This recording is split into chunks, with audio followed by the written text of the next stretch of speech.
So we're back. We're back at it. You were just telling us you have a new theory on Bigfoot because you're wearing our Bigfoot shirt. And I thought we got to record because this is when the magic happens, right in the beginning. Yeah, I grew up in the good old backyard of Bigfoot, right? In the great Northwest here in Washington State.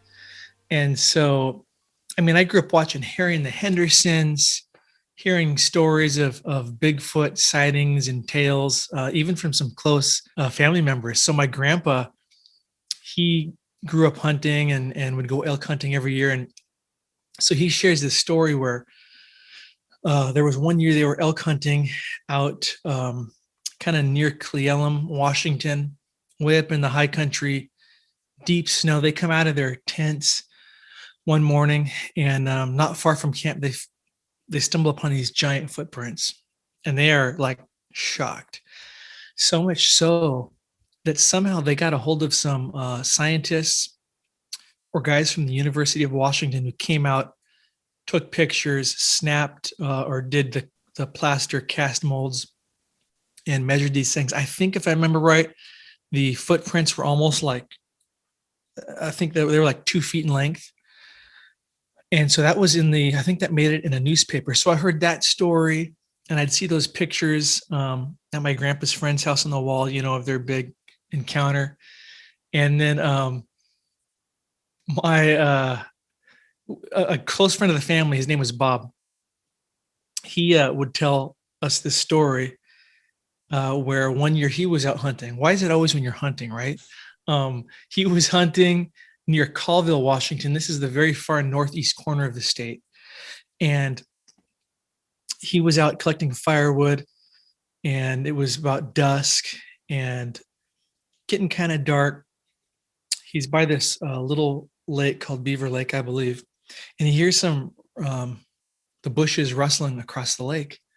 And he's thinking, oh man, here comes a big deer or buck. He grabs his rifle to look through the scope and he hears this noise getting louder and louder. And to his shock, to his horror, out pops what he says is a Bigfoot standing on 2 legs. He said it had to be at least 8 feet tall, I believe, and covered in hair. And this thing was just breathing incessantly. And he was so freaked out, he kind of stumbled, made a noise. The thing saw him and let out the famous blood-curdling roar. Then it ran up the hill on 2 legs. So I grew up hearing stories like that and just being amazed. Never saw never had an encounter myself. But yeah, as I kind of mentioned, I've kind of developed maybe a new theory.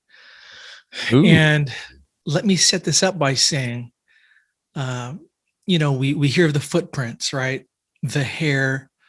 People often smell this horrible smell, the sounds. And I've seen the Ron Moorhead Sierra Sounds documentary that you guys often play at the beginning of your show. And man, that sounds to me like a primate type intelligent being. And so I kind of have gone from thinking it was maybe a being that manifests interdimensionally into our realm to possibly there's room for it being a physical creature. And here's kind of my working theory. We know that, Genesis 6 clearly talks about how, the Watchers bred with earth women created the Nephilim. And then the book of Enoch and even the book of Jasher hint that they didn't just stop with humans, they corrupted the animal kingdom. All flesh, right? So Enoch says they sinned against the birds and the beasts and the reptiles and the fish. And then Jasher says that, I've got it right here. It says the sons of men began teaching the mixture of animals of one species with another in order therewith to provoke the Lord, blah, blah, blah. All that to say, what are some of the most intelligent animals that God created? What would Dolphins. You guys say? The smartest ones?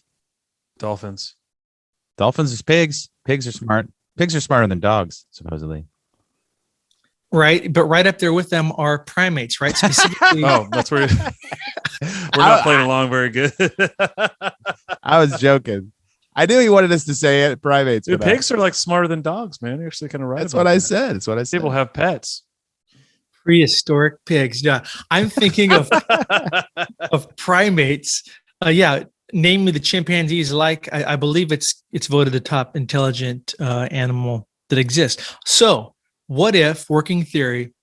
What we know as Bigfoot is the progeny of the Watchers with primates, which might explain their size, the footprints, their elusiveness, almost supernatural abilities, and the fear that they induce. What do you guys think of that theory? I like it. I like it. I think after we talked to Gary Wayne on our first time, I was kind of there. And I wonder if, well, here's the problem, Derek. How do they survive then? You know? And Tim Alberino in our last episode said that perhaps UFOs came down, picked up a couple of them and took them away and then dropped them back off. So the flood is the hard part, right? Is how do they survive the cataclysms? But I don't necessarily think so, because just like with the giants, you know, Genesis 6 clearly says that the giants were here before the flood and also after. There was some kind of second incursion. So, and we're there too. We just actually had an episode, Nate, with Doug Riggs, and he talked about the exact same thing. They were here and then after, which is the idea that there was multiple incursions. It wasn't just a one time, right. Clearly it wasn't a one-time thing. It was a one-time thing for the Watchers, right? Because they were in prison and had to watch their offspring die. That was part of their punishment.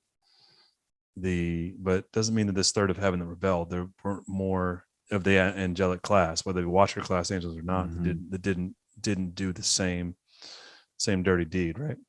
Yeah, interesting points. Unless were those the only 200 Watchers, though?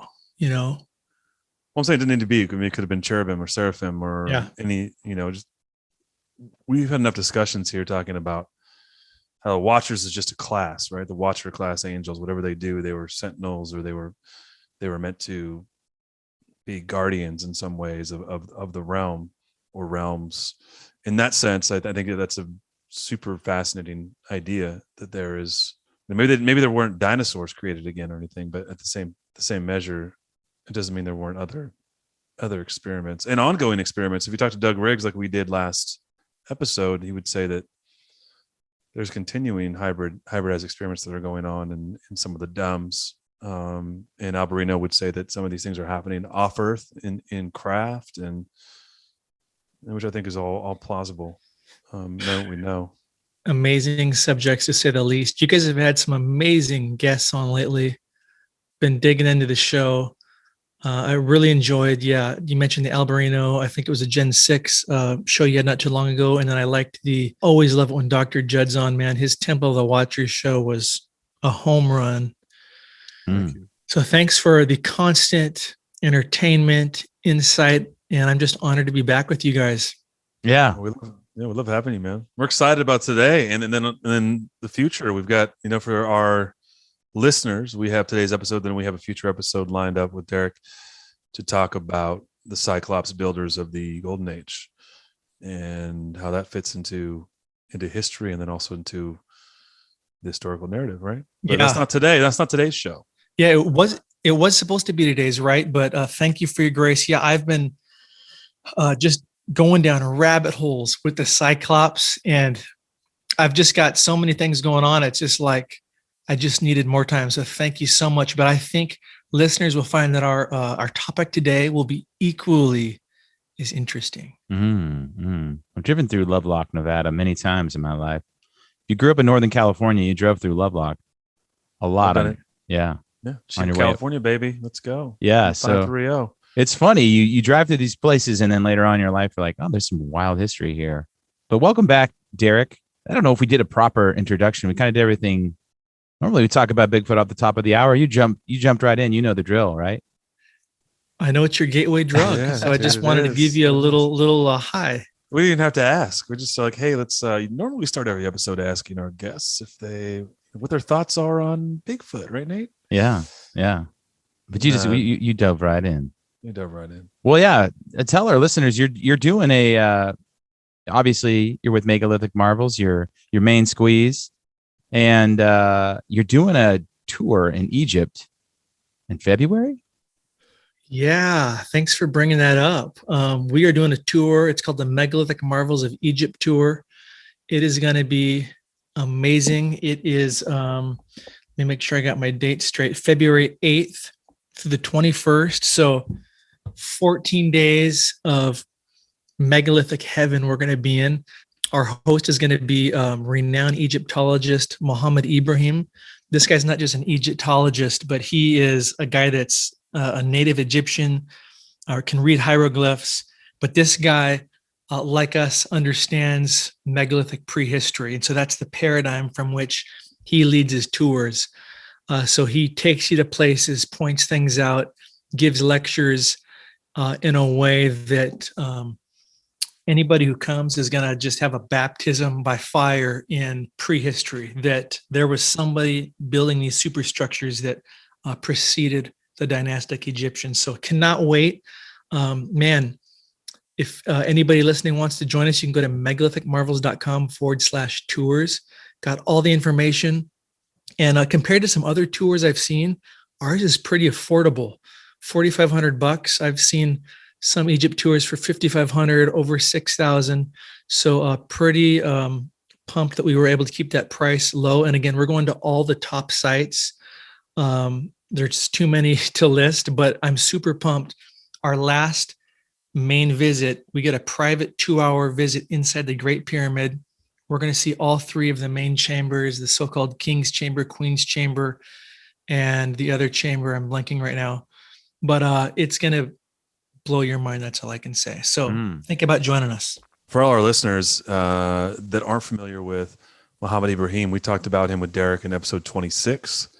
We talked about the pyramids. And so if you refresh yourself on that, I think that'd be a really interesting perspective for what Megalithic Marvels and this tour and our friend D. Olson are going to be doing in Egypt. So if you haven't listened to that episode yet, check it out. We talk a lot about the megaliths, drill holes, the black boxes, all the enigmas in Egypt that don't make sense in terms of what the narrative we're being fed. So it sounds fantastic, Derek. Looking forward to that. Hey, appreciate the plug, guys. Thanks. But our main topic today, back to the red-haired giants of Lovelock Caves, right? That's right. That's right. And I've actually been to Lovelock Cave, so don't let me forget to tell you about my adventure there. Okay, this is an amazing topic. You know, little background. I was one of these guys who grew up fascinated by ancient history, dinosaurs, giants. Would ask my parents about, you know, what happened to the dinosaurs and where did the giants come from in the Bible. And nobody could ever really give me a great answer. So just something I was always intrigued by, but just didn't do a whole lot of research. Around 2012, I think, is when I took my first red pill regarding the truth of ancient history. And my eyes began to open. And I was living in California myself at the time. And I remember one day I was doing like an internet image search of probably ancient ruins. And I stumbled upon a photograph of megalithic mortalist architecture somewhere in Peru. It might have been Sacsayhuaman or Cusco. I can't remember, but I was stopped in my tracks. I knew this was different. This was special. And the first questions that began to formulate in my mind were, how have I never seen this before? Why did I never read about this in history class, in high school or college? And so I just began to research, and I eventually stumbled upon 2 books. I'll give a couple shout outs. One was Genesis 6 Giants by Steve Quayle, and one was On the Trail of the Nephilim by L.A. Marzulli.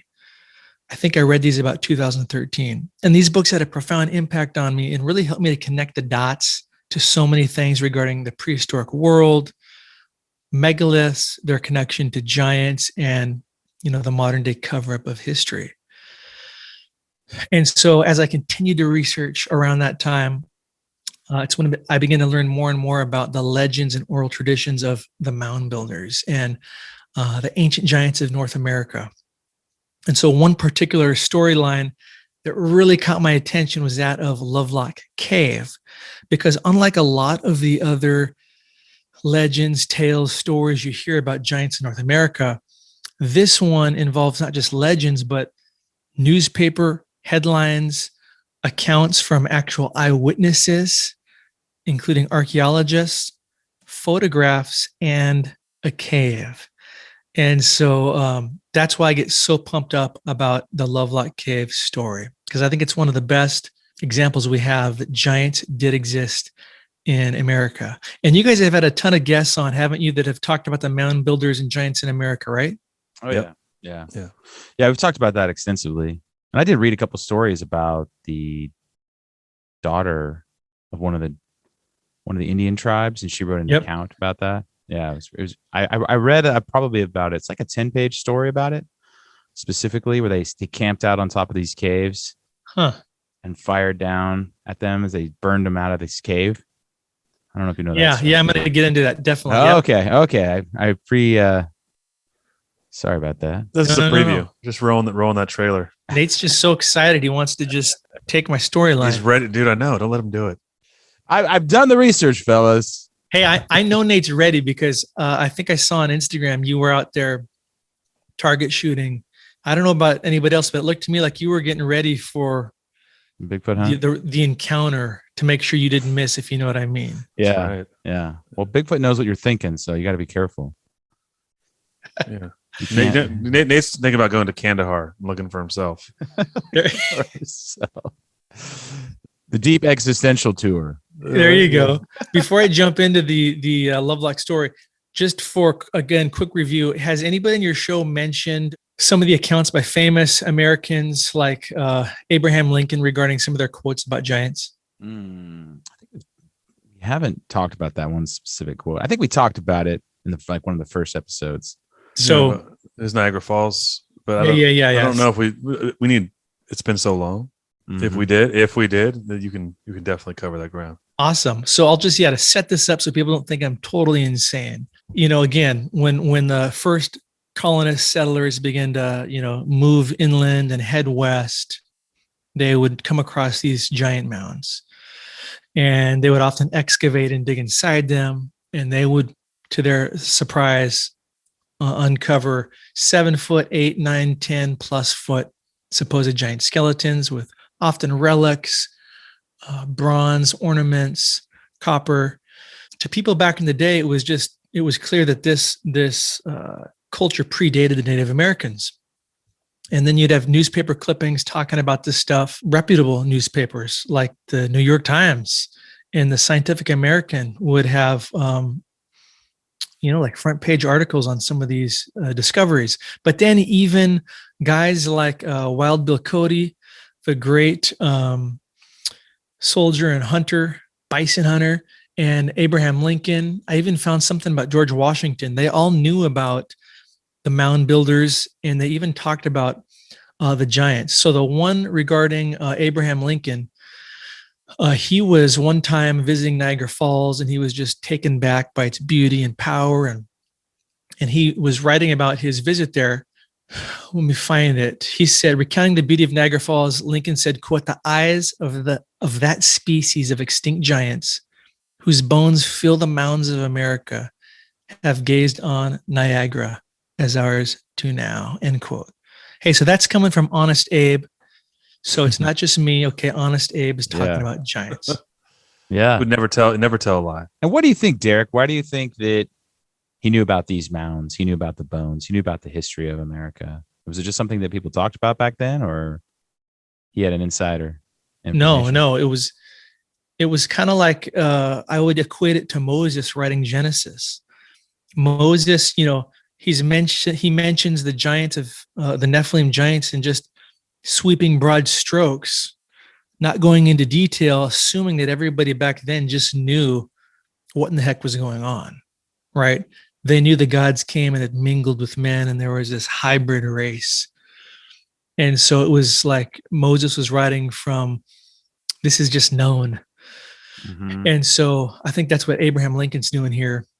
And this is what we see before the political correctness of the press and the suppression of the truth involving the Smithsonian.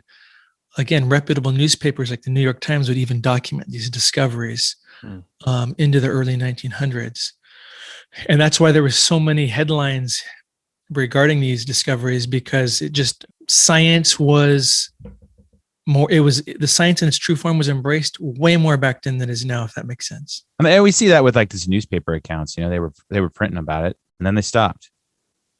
It just seems like more things consolidated, condensed, the less people talk about things outside of the box. It also seems like that this timing had a lot to do with also the rise of Darwin and what he was doing. And there seems to be a pretty concerted effort to anything that seemed to throw a cog into that narrative was sort of tossed out. No, you're absolutely right. Darwinism is the prevailing paradigm that has become the status quo today in the mainstream, archaeology science, right? Yeah. And so people are often asking, okay, where's the bones, right? Yeah.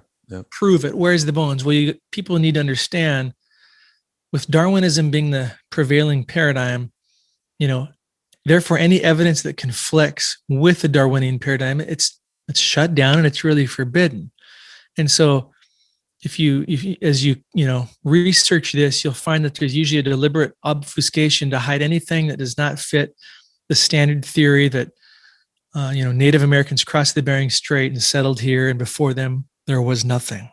So there's this repeated effort to clear the historical record of all references of this anything pre-Indian Caucasian culture. And it works in harmony with, have you guys heard of the NAGPRA policies of the government? No. So NAGPRA stands for Native American Graves Repatriation Act.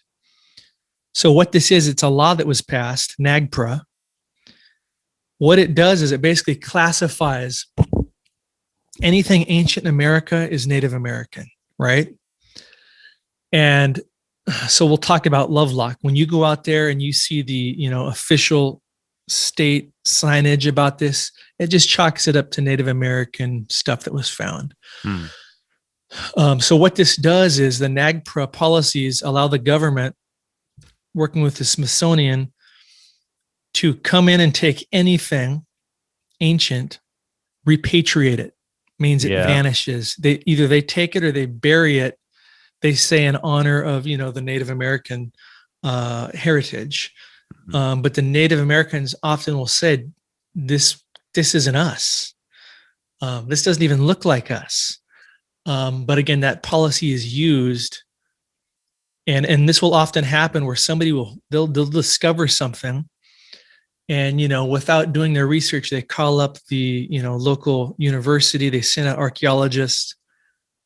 And by that time, it's all shut down, right?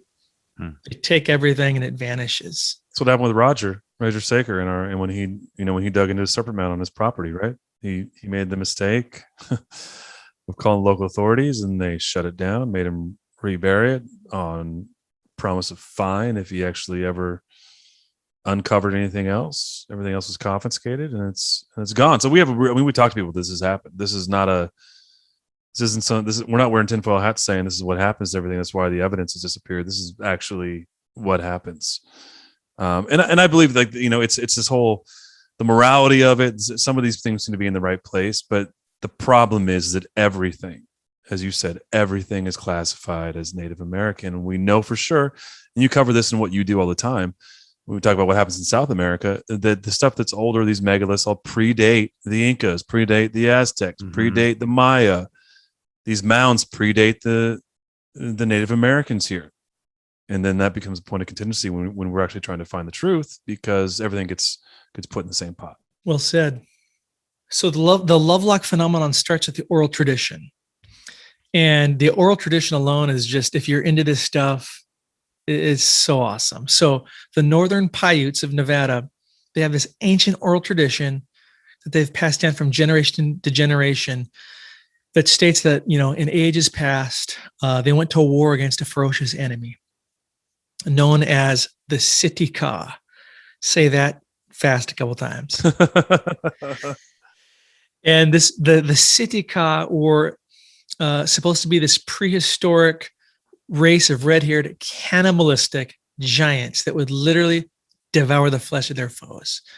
And the chronicle states that after years of blood-weary battles between the Native American Paiutes and the Sitka, a coalition of tribes, regional tribes, finally comes together, and they go to war against this heinous enemy.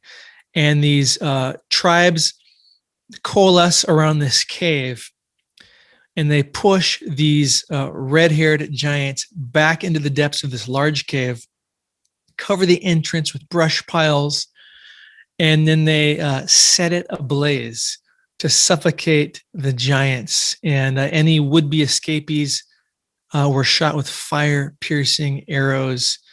And so the tale says that these giant cannibalistic carnivores finally met their grim fate in this blazing cavernous inferno. Amazing legend, huh? Yeah. Well, didn't it last like 2 or 3 days? They were like burning this pile in front of the cave. Yeah, I believe it did last about 3 days. Yeah. So you could imagine. So they're barreling out of the cave, from my memory, right? They're running out, and they're shooting them with arrows as they try to escape, right? Like, they were using. This was their best tactic, obviously, because the giants would have been much bigger, stronger, faster. So with the cave blocking them in there, and then the barrage of fire-piercing arrows, apparently they exterminated the giants. Do you think this is the last batch of giants in this part of the country? I think it's probably this would be a tale of some of the last remaining remnants in North America. Or Catalina Island, a lot of people say too, that was the last batch. And then over here it was yellow hair on Corn Island was like some of the last batch. So there's probably these little areas in the last couple hundred years. What year is this again? Well, again, this is oral tradition. So this could have been thousands of years ago, 5,000 years ago. I don't get the sense that this was just a couple hundred years ago. The Corn Island one sounded like 400 or 500 years ago, not too long ago. Yellow hair seemed like it was pretty recent as well. Well, someone said, I remember reading about the Lovelock Cave that they saved a locket of hair, right? One of the giants, there was like some red hair that was saved. Yeah. Okay, so let me get to that. This is exciting. Hey. Nate's always trying to skip ahead. He's the kid. He's reading the end of the book first. Yeah. So first, let me say that this word Sitka is translated as tool eaters.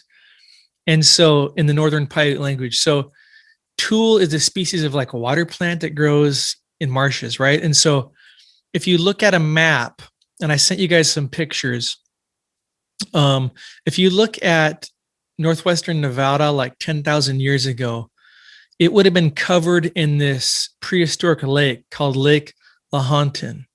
And when you go out there, you can see all these dry lake beds that did once exist 10,000 plus years ago. So according to oral tradition, the giants used these. The reason they were called tool eaters is they would weave tool rafts to navigate this massive lake, flee surprise attacks from the Paiutes, and even legend says they would capture Paiute women who would gather near the shore of the lake.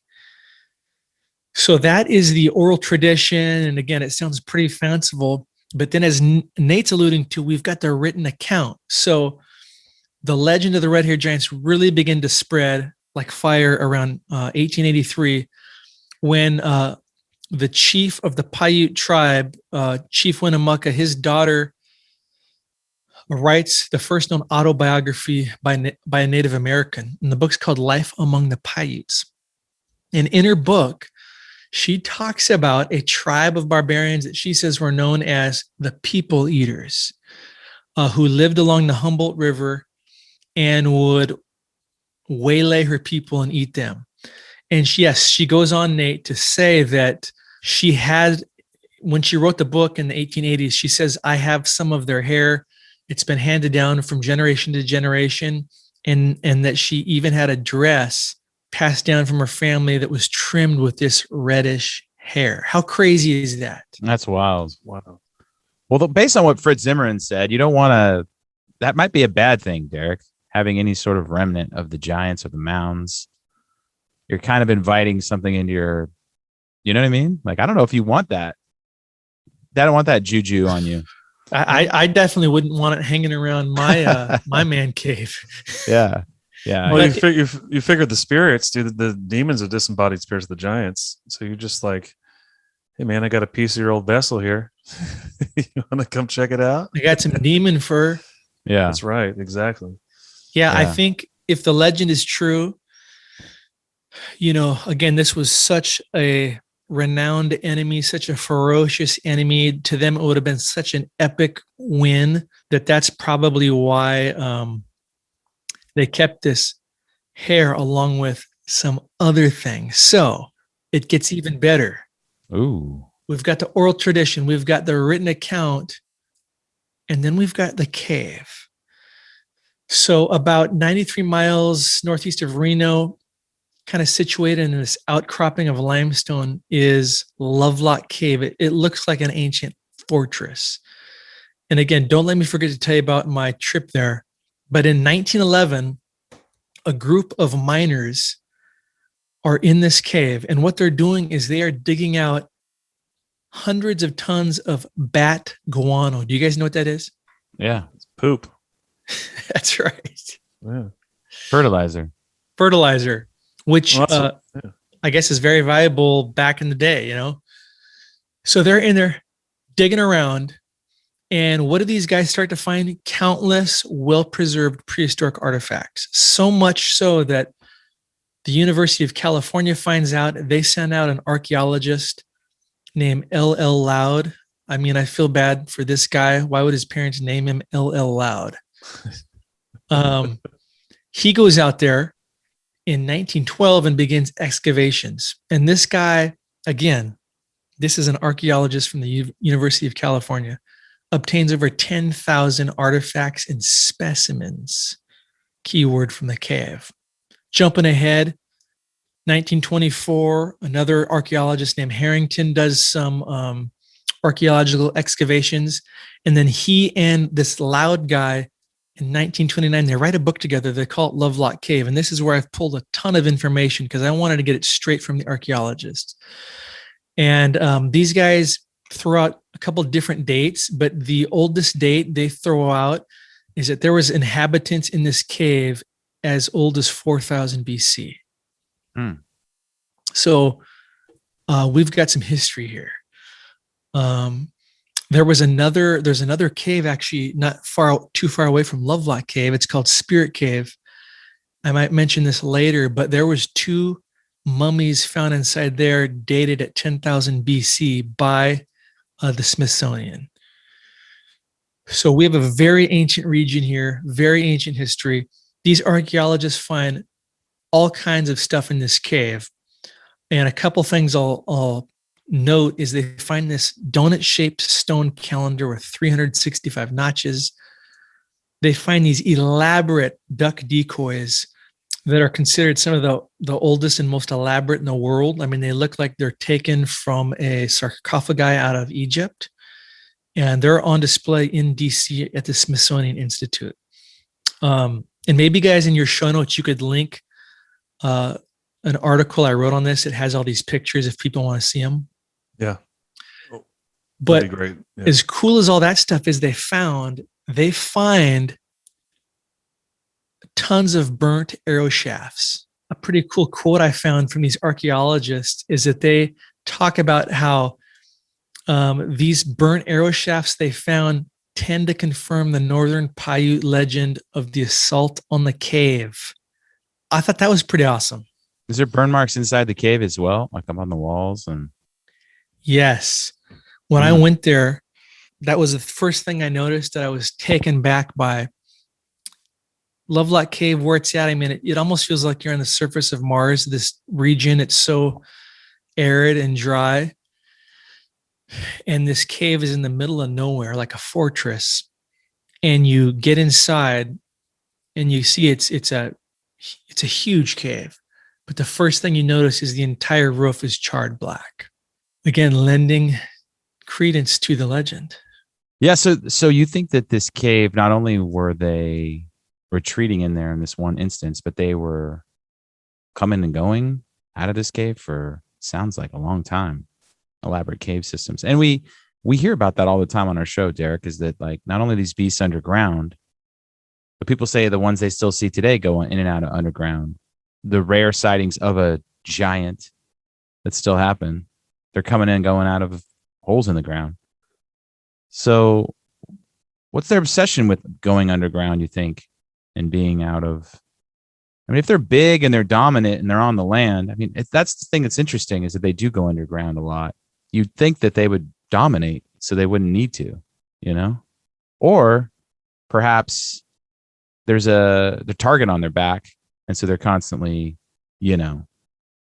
getting away from people. I don't know. So it's a fortified position, right? You got no one coming up behind you. If you're constantly at war and you're being hunted by the regular sized people. They're afraid of the little people, Luke. I'm about to say that. Actually. Beat me to it.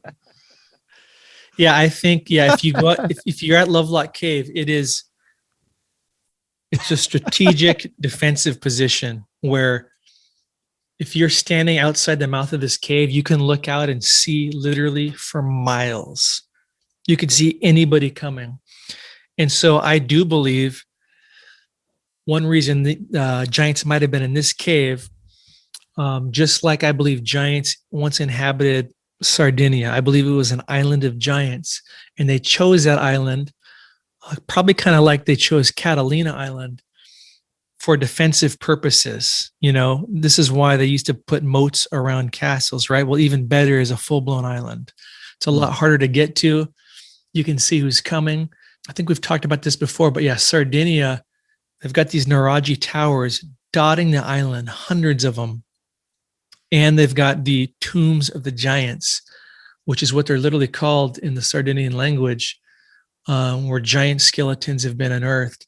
And so, again, in a nutshell, as mankind, I believe, grew weary of these giants because they were loud, they were obnoxious, they were devouring everything. They became the hunted. And they began to literally run for their lives because it was about survival. And so I believe they fled Canaan, they spread out, they went to Sardinia, they went to the four corners of the earth, and they looked for places of refuge because they were the hunted, because people were finally catching on that these things are not only devouring all of our resources, and not only are they deadly dangerous, but I think people were catching on to their breeding program and what that was going to mean for the human race. And so people were like in this legend, were coming together, allied together to snuff them out. Yeah. And so we talked to Doug Riggs on an episode that's going to come out right before this one. And he says the second incursion happened in the land of Canaan specifically. And you say they came from this area. You think what do you think about that theory that there could have been a second incursion just in the land of Canaan specifically, and that these giants, ones that Joshua and Caleb didn't kill, built some boats and floated out to places over here? Is that kind of your idea, your thoughts, or what are you thinking? Great question. Yes, I think that's totally plausible. I also think, regarding how they might have gotten to North America, option number one is they flee Canaan, right? They sail to the Americas. Simultaneously, I think they also may have left the old world to spread their occult practices, and just corrupt the native peoples of where they were going. But then number two, as the Watchers descended on Mount Hermon, could there have been something simultaneously happening around the world over here, to where there was a descending in North America? And could this possibly reflect some of the Native American tribes that talk about the starmen, the sky people, and giants? Ooh. So yeah, or is it a combination of both? So you think there might have been an incursion here on American soil? Let's get weird. I don't know for sure, but even when you study the the legends of South America and Viracocha, the oral traditions speak of these white-skinned, godlike men that came down. I mean, when you study Viracocha, it sounds definitely something like a watcher coming down, and it taught the people, how to do blood sacrifice, and it seemed benevolent, but it was corrupting mankind. So you take all that, and I think it's at least worth being open-minded to the fact that maybe some kind of incursion did happen over here. No, I would also say that one of the things I think that leads credence to that is really the obsession of those people groups with the plumed serpent, right? Which we also know prophetically, the Bible talks about the cherub and seraphim appearing like plumed serpents, which I think is also fascinating in that sense, right? So that I think there's, one of the things you didn't mention, Derek, and which we had a show about, is that the giants were also at Easter Island. So I think that they did sail to these four corners of the earth to set up their citadels, whether it was, for defensive purposes and or to spread their religion of the watchers and the worshiping of their fathers and those demigods and the sons of God, as the Bible calls them. No, great point. I think another note on that, when you look at kind of different Native American tribes, people have done research on the Anasazi. I know Tom Horn has done some cool stuff that I've read before. For example, the Anasazi, this tribe literally vanishes. And when they were in the Four Corners area, and when you look at some of their petroglyphs, I think the most famous is found it's in Utah. It's called Newspaper Rock. I know a lot of people have seen these petroglyph images, but there's what appears to be giant horned creatures that tower over the animals and the people that are pictured. And so again, if you're thinking objectively at scale, these definitely look like giants. They've got horns. There's pictures of, I don't know if it's this one, but other of their petroglyphs. They've got the basically international symbol for a Stargate. The circle that goes inside. There's giant footprints with 6 toes on them. Some of these giant creatures pictured have like 3 fingers, so they're definitely humanoid looking. And again, that seems to correspond to some of the Native American oral traditions of giants coming through portals. All interesting stuff to keep in the back of your mind as we investigate this amazing topic. So where are you at, Derek, with some of these theories that are tossed out on our show? Like Tim thinks that basically these beings just roll in on UFOs and land and then come and go as they please. It's a very practical explanation. Do you think that they could be coming and going, delivering all kinds of creatures throughout the ages in different areas? Because it sounds like I thought I had a second ago was like spreading the seed all over the world. It's like some of those annoying trees that just blow out those like little whirly-dids and they just go all over the place. I have several in my yard and they're the most annoying trees on the planet, but it's a great design in terms of its survival. You have thousands of trees popping up all over the place. Is that kind of what the giants are doing? They're just trying to keep the seed going, keep spreading it, and when they die out, perhaps let's restart the population over here. I don't know. Just trying to think outside the box a little bit. I think some of that could be possible. I haven't really done much research or thinking about them descending on craft and stuff like that. So I'd have to think more about that. I think that's definitely intriguing.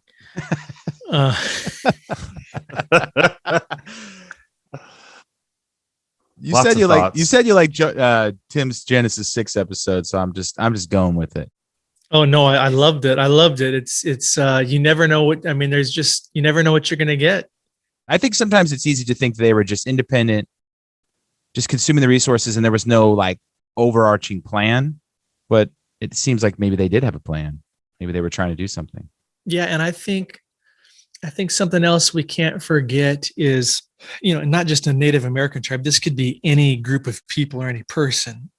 But if you're opening yourself up to the spiritual realm through occult practices, what can't happen, right?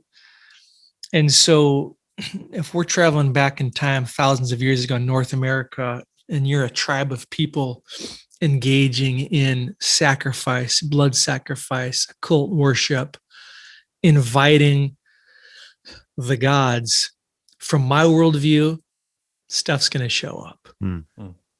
And I think it's easy for us to forget that today in our politically correct 21st century. So I don't know, those are some thoughts, but there was something else I wanted to share about back to Lovelock. Yeah, I was going to say, a lot of people have said there was a museum, and then a few years ago, there was no museum all of a sudden.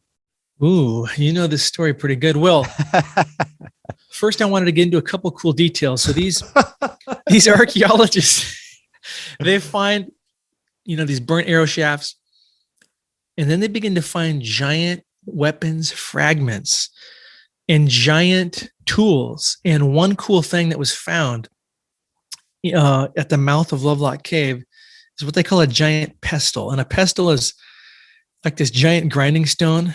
Normally it's made, on a pretty small scale where somebody could grab it with two hands and use it to grind stuff. This pestle is massive, so big. If you see the picture, no human could barely pick it up, let alone use it purposefully. It's hidden away in a private room in the Nevada State Museum.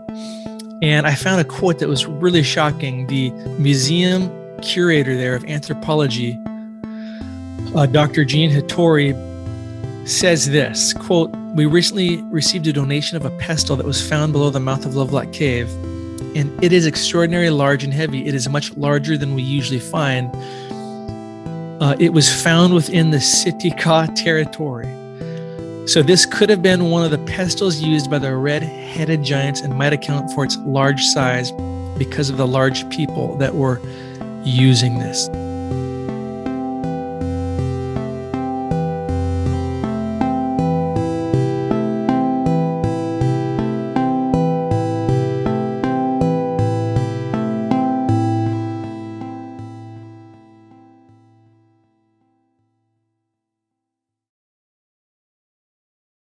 Mind-blowing to me that we have a doctor, a curator of the museum on record corroborating the legend. What do you guys think of that? What are they grinding?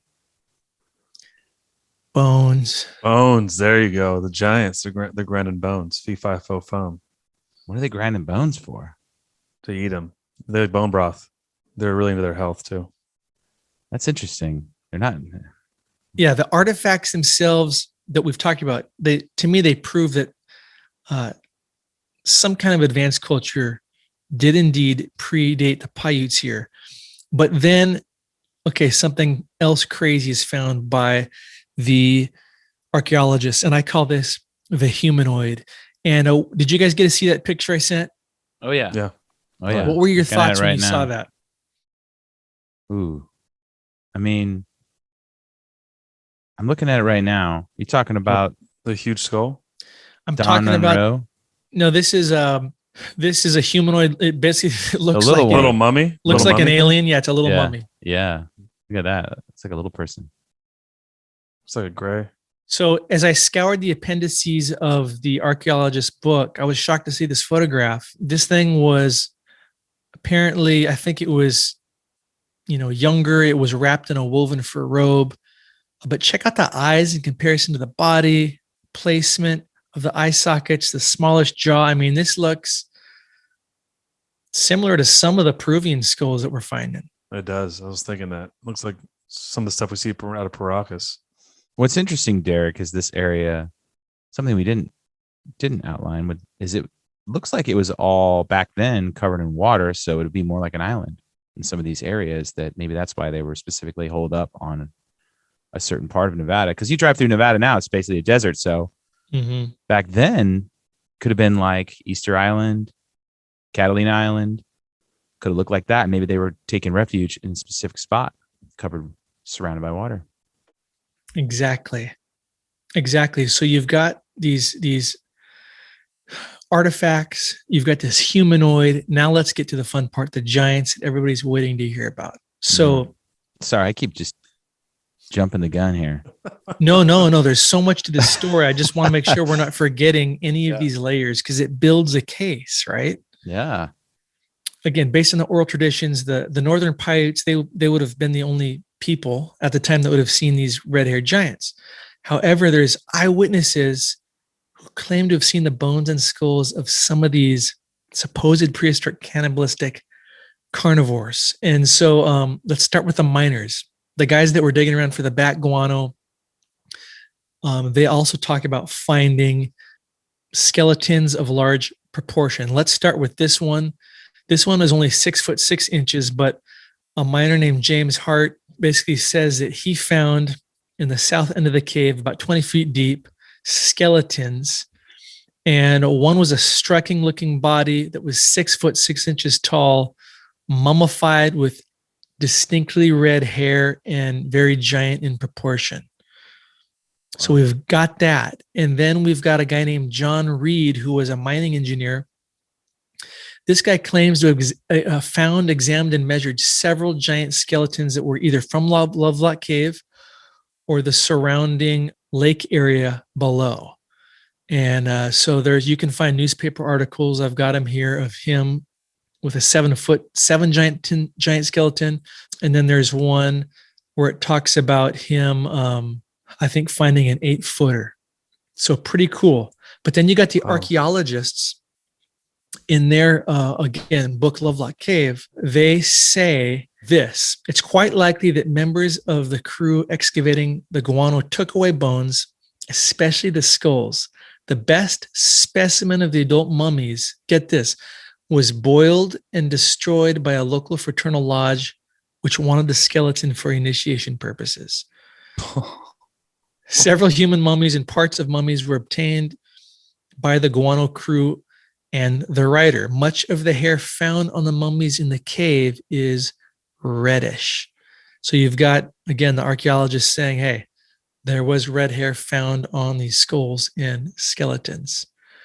And then you dig deeper into old articles published by the Nevada Review Miner. That was the newspaper of the day. In the 1931 June issue, there's an article of a 8.5 foot giant skeleton in length that was described as having been wrapped in gum-covered fabric similar to Egyptian mummies.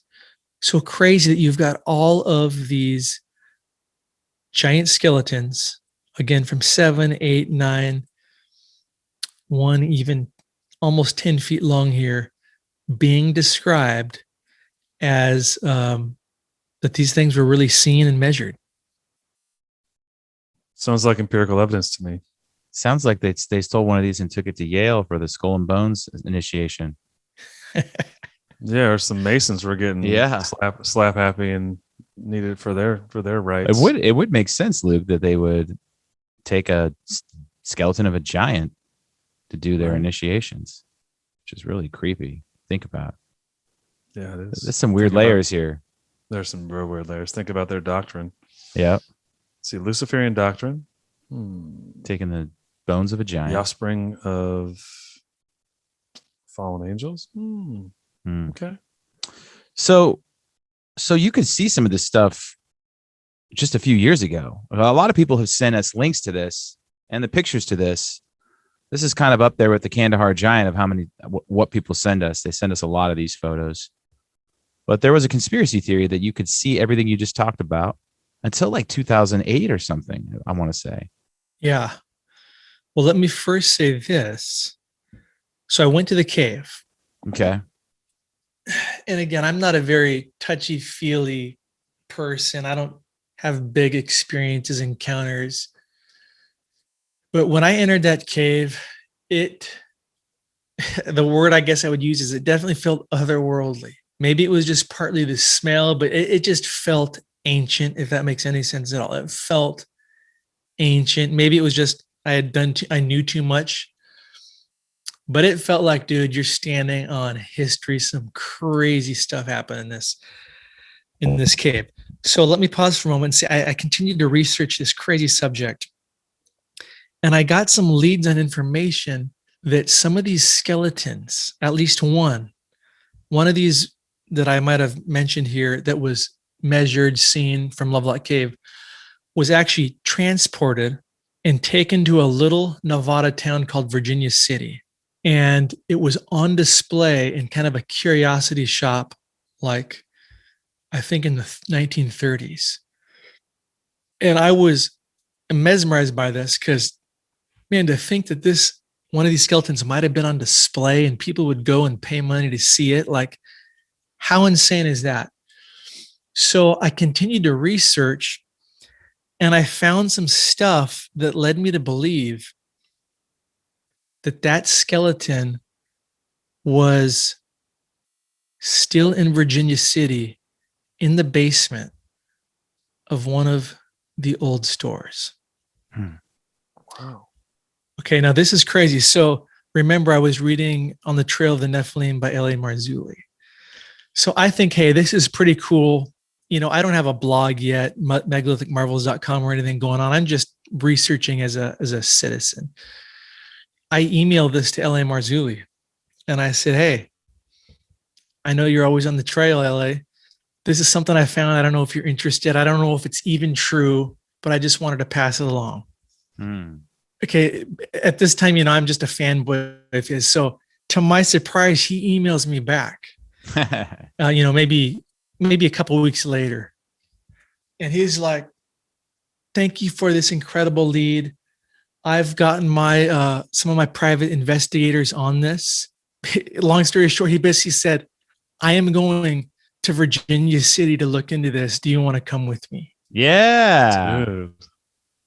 And so the crazy thing is, I ended up picking him up at the airport in Sacramento.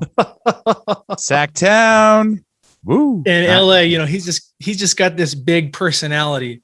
916. And I am just like, I'm in awe that I'm picking up L.A. Marzulli to go on a giant freaking hunt in the middle of Nevada. That's awesome. And so we drive out there. I had another friend with me. I'll never forget. So we have just the best conversations on the way over. We get to this creepy little town, and Virginia City is like a Western cowboy town. I mean, it is straight out of the Western days. We get to this store. LA had talked in advance with the store owner who had given him permission to come down. LA like had his DVDs and book to present. And so this guy takes us into the basement of this store that was probably built in the mid 1800s. And as you go down this creepy staircase, I mean, you saw there was literally artifacts from the 1800s, cowboy days. It was incredible. Well, built into this, it was the craziest thing. Basically hanging from the ceiling was a box. Like, and inside this was supposedly the skeleton. And so, like, I've got goosebumps. Long story short, LA climbs up the stairs to look into this box that's hanging from the ceiling. Like, apparently it was so sacred, it couldn't be with the other relics. LA's looking around, and not to be a buzzkill, but long story short, LA determines that it's not a giant, it is a large Native American. We were bummed, but it was still an amazing experience. That's crazy. I remember dropping LA off at the Reno airport, and he turned around and he's like, stay on the trail. That's awesome. So I guess you could say he kind of inspired me to stay on the trail and get Megalithic Marvels going. Dang, that's a cool story. It's like straight out of an 80s movie. Like, hey, kid, stay on the trail. It's exactly what he did. Stay on the trail. LA's a cool guy. Yeah. It was fun. He was an inspiring guy, and that's a cool story. I mean, how do you determine if it's a large Native American or giant? What are you looking for? How do you know? Yeah, well, after he looked at it, he let me get up there and look. And you could clearly see it wasn't like it wasn't of a large scale. It wasn't even a complete skeleton. So it was kind of pieces with a skull, and the skull, you know, couldn't be no bigger than my skull. So I mean, it was clear to the eye that this wasn't, an elongated skull, or it wasn't a giant proportioned skull. So LA recommended that they repatriate it, to the Native Americans, and that was it. Bummer. I know, man. We almost had it. We almost had a live giant, or a skeleton. A dead giant. We almost had one to photograph and give the evidence. But I'll say all that to say, let's talk about these museum witnesses that Nate alluded to. That's right. This is a conspiracy theory. Well, that's not a conspiracy theory. People, there's photos of them. People's testimony. Yeah. So there's a handful of people who have testified to seeing giant type skulls from Lovelock Cave in a storage room at the Humboldt Museum in Winnemucca, Nevada. Now, I went by there when I was in the area. The museum was closed, unfortunately. It's not in Lovelock. It's in a couple towns over. And you broke in. Yeah, right. Two of the witnesses who say they saw these skulls were a guy named Don Monroe and M.K. Davis. And they've actually written some articles about it. Mm-hmm. And they've got the best photographs I've seen. And I sent those to you guys of the skulls. I think one of them was photographed in as late as 2006. So that was about the last time you could see these. But if you look at these skulls, you'll see that there's about 4 of them, right? And 3 of them were kind of yellowish, but in the middle there is a reddish colored skull that is clearly larger than the others. It's huge. Yeah. Okay. So I hypothesized that, again, I think there was generations of inhabitants in that cave. I believe that some of these skulls could be Paiutes, but that red one, I believe, is most likely one of these red-haired giant skeletons, probably from a 7, 8, or 8 foot type giant. But this thing is big, and if you look at the close-up photo of it, I'm looking at it.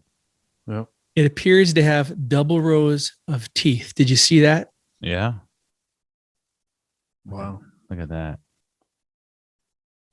huge eye sockets, huge cheekbones. I mean, it's got girth.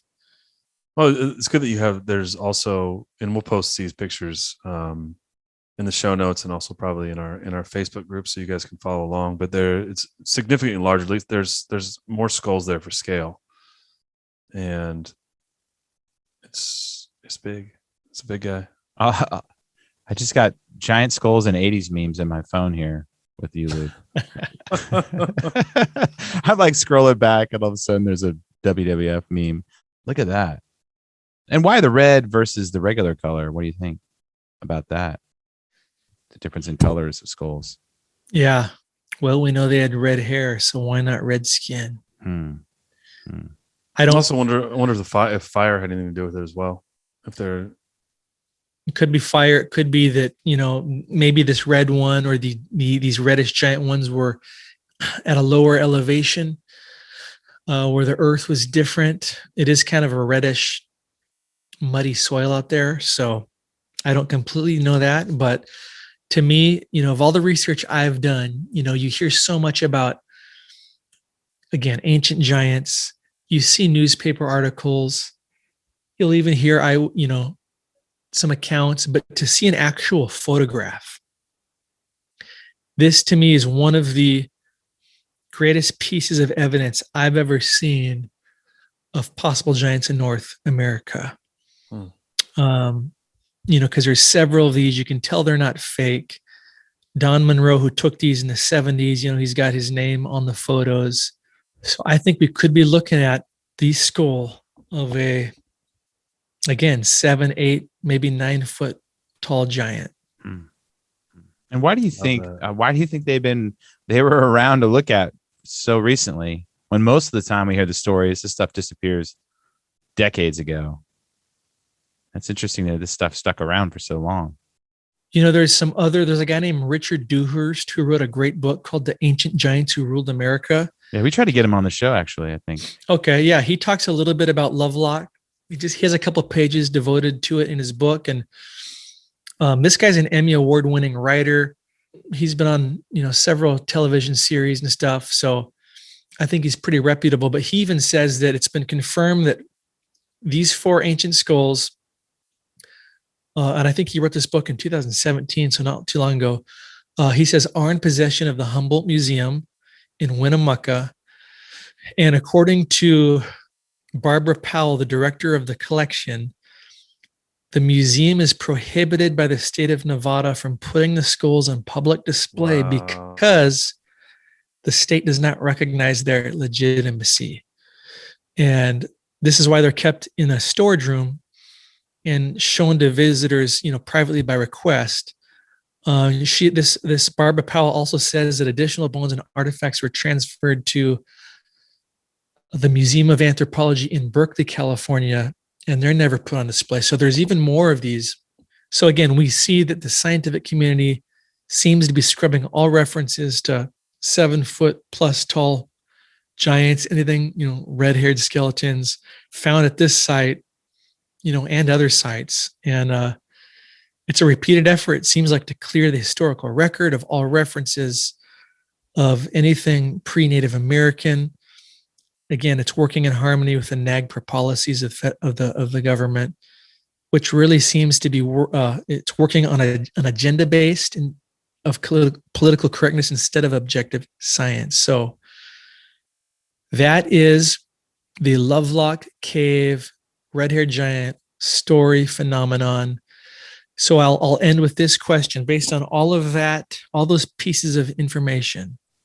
Listeners, did the red-haired giants of Lovelock Cave actually exist? Let us know. Leave a comment somewhere. Maybe we can do a poll. I'd like to know. Yeah, we'll do a poll. We'll do an Instagram poll. Come on, let's go. Yeah, the evidence stacks up, man.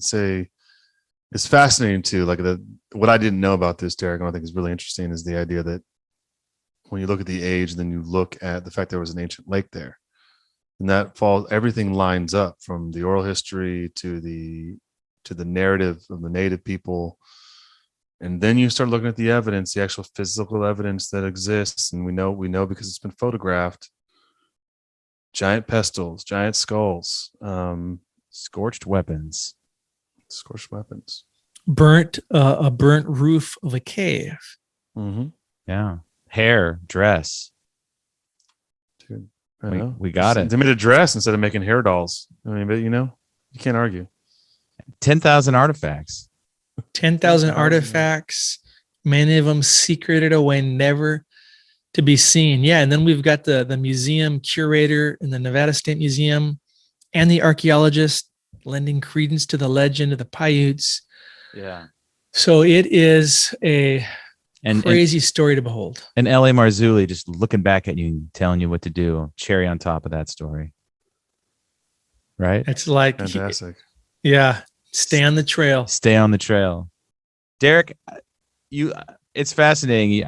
Do you feel like that moment with L.A. was like, I'm going to do it. I'm going to build megalithic marvels. Was that it? Was that the moment? I think that definitely inspired me. It's one thing to do research, but to actually get out in the field and again, even though we didn't find a giant skeleton, to find enough information that leads you to believe you might be onto something, and to get to go explore in some creepy town and go into a basement. I mean, that was like an incredible experience. Yeah. And it was shortly after that I launched megalithicmarvels.com, just because I found that, guys like LA had their books and their DVD series, but I wasn't finding any consistent blog related to the subject of megaliths, of giants, nothing that was consistent, let alone from a biblical worldview. So yeah, that's why I started Megalithic Marvels, and now it's kind of grown into more videos too, and the Instagram thing. So I'm trying to stay on the trail, trying to keep up with you guys though. You're taking it to a whole nother level. We are? The memes. Is that what you're talking about? No, I love the meme game is strong. The meme game is strong. I'm talking about the show that is Blurry Creatures. Well, we appreciate you, man. Derek, you have the gift of encouragement, my friend. You really do. Yeah. Appreciate that. No, I mean, dude, you talking about Megalithic Marvels is huge. We're the small guy. We're the little people, and you're the giant. And we're just trying to ride your mega coattails here. Yeah, it's fun doing it. It's fun doing it in community, isn't it? And sure is. hey, let me read you a Josephus quote, maybe to wrap this up in a bow. So Josephus, he was a first century Roman Jewish scholar. He was born in Jerusalem and then lived in Rome and wrote books on the Jewish war and blah, blah, blah. But this guy in his books, especially one of his books, The Antiquities of the Jews, he has some incredible quotes regarding the giants of old, the Nephilim. And so one of them is this.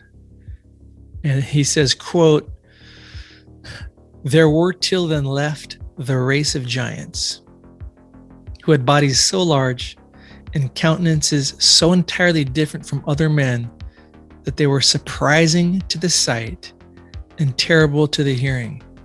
The bones of these men are still shown to this very day, unlike to any credible relations of other men."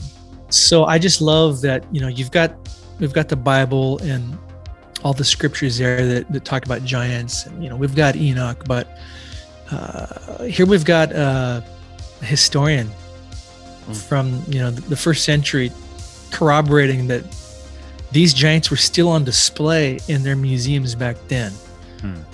So we live in a crazy world. Where are the bones? Where are the bones? We can make memes like that forever. Derek, it's great. And it's you're always blessing on this show and dropping your knowledge. And I love your passion. You got such good passion. And I hope that your tour sells out. Everyone go to megalithic.marvels.com, buy yourself a ticket. Get out there with the myth, the man, the legend himself. And go on that tour. Get on Instagram, find the Megalithic Marvels. If you don't follow, you should follow. It is a must follow. Not only is it just fascinating historical information, but Derek does some amazing videos. He also has interviews with guests, not unlike the ones we have here, but talking most specifically about the ancient history you can touch and feel and see. That points to a lot of fallacies, in to say the least, in our current historical narrative. Right.